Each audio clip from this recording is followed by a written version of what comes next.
Taniro ya Azimio makiaria gikaro-ini kia hamwe atongoria aya ni moretie Kenya mehera Irurugano ino makiuga ti ya kiguni na oho ni mokiriire njira nene mutongoria wa kiama kia Azimio Raila Odinga makiuga no hathara bururi urathie na mbere na gutara makiuga matigwitikira undu ta uyu ukorwo ukihanika ringi guku bururi-ini.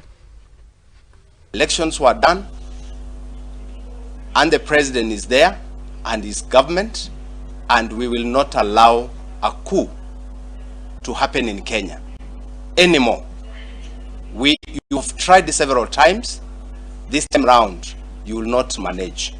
And I'm very sure for the last two days now, yesterday and today, we have seen kids are now coming back to their senses.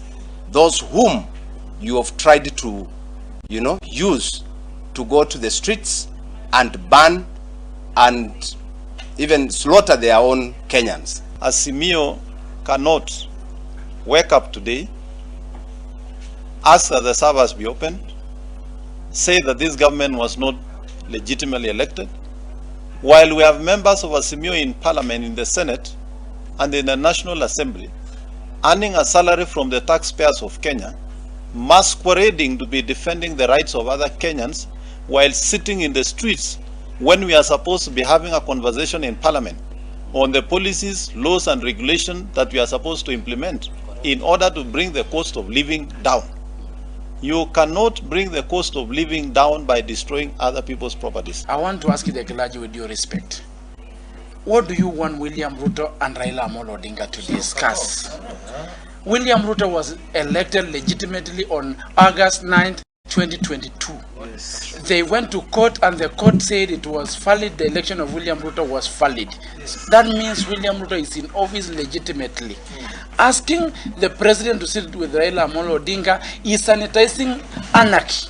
What we are doing is, let's allow courts to do their job. If you have not committed an offense as a leader or anybody else, or you are intending of committing an offense, then why are you just appear before the court of law, cooperate with the police? You heard this lawyer saying today in one of the leaders that was arrested, and we are aware they were calling receipt money to fund maandamano up to tune of 4 million when he was arrested. Then let's leave it there and allow the courts to do their job. It is as simple as that. Ashoni atongoria amwe akuma mwaho wa Kenya Kwanza